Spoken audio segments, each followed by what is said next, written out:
네, 시장 얘기 좀 나눠보겠습니다. GFM 투자연구소의 이진우 소장이 나와 계십니다. 어서 오십시오. 네, 안녕하세요. 일단 오늘도 시장이 좀 조정이고요. 시장 네. 조정이 좀 길어질까요? 뭐 여러 가지 분석에는 오늘 밤에 있을 파월 의장의 의회 증언? 뭐 이것 때문에 시장이 좀 경계감을 나타낸다 또 이렇게 해석을 하던데요. 어떻게 보십니까? 네, 뭐 일단은 뭐 나스닥 미국의 3대 지수 가운데 그래도 제일 눈길을 끌고 우리가 주목하는 건 나스닥이지 않습니까? 네네. 최근 들어서 이제 기술주들, 성장주들이 랠리를 주도했기 때문에 나스닥이나 우리 코스피 2600 공방이나 무슨 기술적으로 그 레벨 자체가 이렇게 황소 진영과 곰 진영이 일방적으로 승리를 선언하기가 좀 쉽지 않은 그런 레벨입니다. 팽팽하게 맞서고 팽팽하게 있는 상황. 맞서 있죠. 네. 네. 그리고 지난 이제 6월 FMC에서 뭐 점도표를 갖다가 중간값을 두 클릭 50bp나 올리면서 센 척했지만 시장은 금방 간파했잖아요. 네네. 연준 저 아무것도 아니야 이리 됐는데 지금 이제 어제 나왔던 그 지표 가운데 요즘 뭐 지표도 잘 안 들여다보고 저 지수만 보고 종목 추이만 보는 그런 흐름이 됐습니다만 신규 주택 그 착공 건수 네. 놀라웠지 않습니까?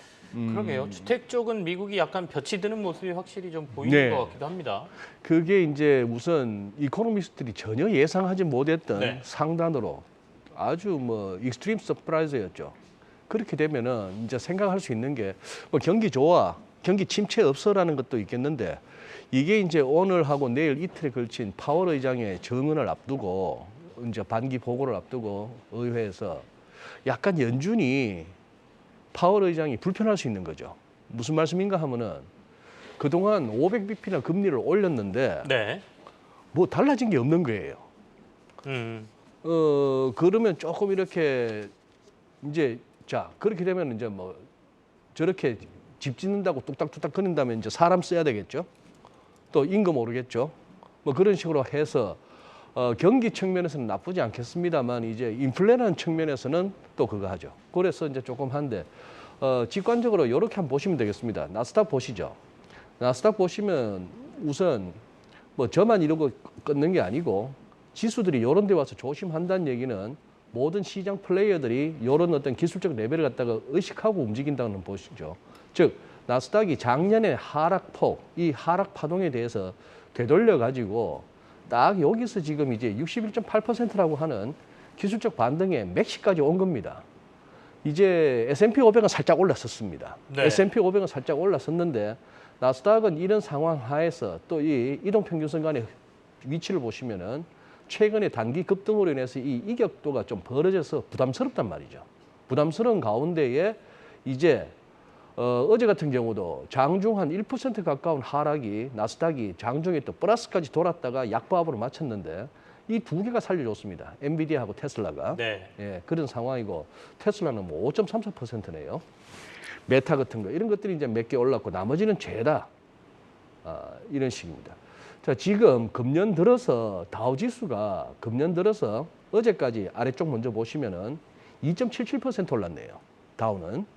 반면에 이제 나스닥은 그것도 나스닥 100 말입니다. 네네. 나스닥 종합지수 말고 나스닥 100은 그냥 이 종합지수보다도 조금 더 상승폭이 높은데 38.73%입니다. 금년 들어서. 이런 식으로 해서 대형 기술자고 성장주가 이제 또 지수 간에도 약간 괴리를 만들죠. 요거는 뭐 매일 체크하시겠습니다만 우리 투자자분들 이 Fear and Greed Index라고 하죠. 공포와 탐욕 지수인데 자 이게 1년 전만 해도 16이었으면은 극단적인 공포에 시달렸던 시장이 뭐 한 달 전에는 68 그리고 한 일주일 전이나 어제까지만 해도 81이었던 게 살짝 이제 이런 상태입니다만 익스트림 그리드입니다. 극단적인 탐욕 구간입니다. 그런 상황이고 이제 파월이 이제 중요해졌죠. 여기서 지난 6월 FMC에 대해서 레리 서머스 전 재무장관이 그냥 아주 명쾌한 진단을 내렸습니다. 네. 이거 중앙은행 내에 즉 연준 내의 인터널 팔로틱스 내부적인 어떤 정치 인터널 팔로틱스 다이내믹이라고 했으니까 정치 동학의 결과다 하는 얘기입니다. 그 안에 민주당 사람이 있을 거고 공화당 사람이 있을 것이고 매파 성향이 있고 비둘기파 성향이 있는데 자 일단 만장일치로 금리 동결을 하자. 그 대신 점도표 좀 중간값 올리자. 네. 뭐 그런 식으로 해서 일단은 스킵하고 넘어가자 이렇게 했는데 그러고 나서 이제 또 뒤끝이 약간 장렬했죠. 메파 진영의 또 크리스토프 월러. 우리 크리스토프 월러나 제임스 블라디 이런 사람은 요즘 들어서는 이제 연준 누가 쳐다보냐 이렇게 얘기를 합니다만 작년, 재작년에는 저 양반들 얘기를 갖다 잘 들었던 사람들은 그 하락장을 좀 이렇게 피할 수가 있었습니다. 네. 네, 그런 상황인데 이 말이죠. 금리 위험에 대처하는 것은 은행 경영진의 임무인데 즉 이번에 실리콘밸리 은행, 퍼스트 리퍼블릭 그런 데는 국채 잔뜩 끌어안고 있다가 금리 올라서 국채 가격 떨어진 데 따른 유동성 위기였다면은 그거는 은행이 할 일이지 이러한 소수 은행들의 무능력한 경영에 대한 우려로 통화정책 기조를 바꾸는 것을 지지하지 않는다. 이 말은 나 이번에 찬성은 해줬지만 동결에 했지만 그런 식으로 해서 은행 혹시 어떻게 잘못될까 봐 금리 더 올리면 또 은행이 또 부담스러울까 봐 그건 아니다 이런 얘기입니다. 뭐 토마스 바케인 이렇게 리치몬드 연방은행 총재도 같은 날 그런 얘기했죠. 2% 물가 목표치 가려면 아직 한참 멀었다 이런 얘기를 했기 때문에 오늘 한번 봐줘야 될 것 같습니다. 뭐 그런 상황 하에서 지금 우리도 2,600 공방이죠.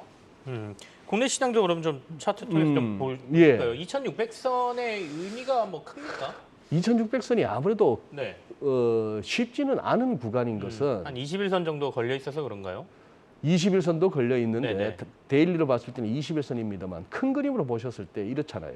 우리 지금 이 피보나치를 어떻게 끊는가 하면은 코로나 때 저점에서부터 우리 2021년 6월 달에 그 고점 찍었던 이 상승폭에 대해서 딱 61.8%에서 우리 돌아선 거 보이시죠? 네네네. 자, 그러니 이런 접근이 큰 그림에 있어서 레벨을 짚어내는 데는 꽤나 유용합니다.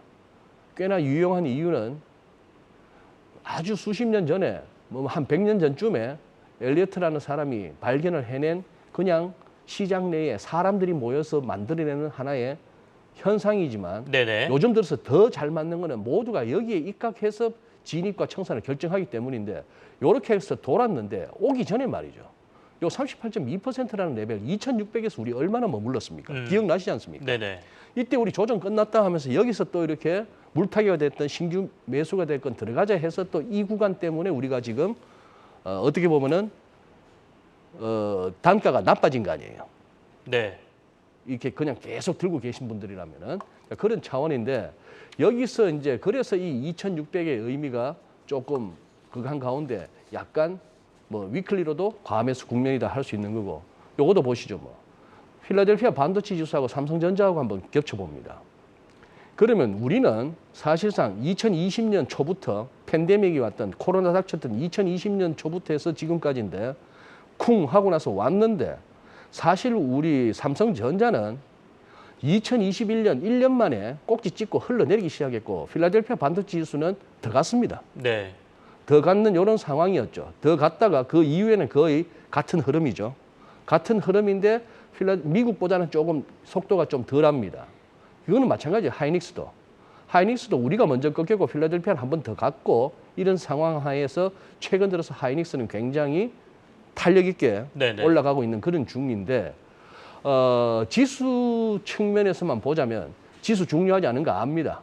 내들고 있는 게 가는 게 중요한 건 아는데 지수를 보자면은 결국 그렇다면은 우리나라에 있어서 삼성전자와 하이닉스인데 필라델피아 반도체 지수도 이런 상황이거든요. 이런 상황인데 이 그 많은 종목들 가운데 이거 보십시오. 어제 같은 경우에 엔비디아 혼자 올라갔습니다. 네. 엔비디아 혼자 올라갔고 시총은 벌써 게임이 안 되죠. 이런 상황인데 지금 데일리로 보더라도 약간 무겁죠. 데일리로 봐도 약간 무겁고 그런 상황 하에서 삼성전자도 지금 약간 위클리에서 라운딩을 그려서 최근에 올라왔던 것에 대한 부담이 있습니다. 68,000원 지지 여부 한번 지켜보실 필요가 있을 것 알겠습니다. 같습니다. 삼성전자 네. 68,000원 지지 여부 좀 보자까지 마지막으로 저희가 확인했습니다. GFM 투자연구소의 이진우 소장과 함께했습니다. 오늘 감사합니다. 예, 고맙습니다.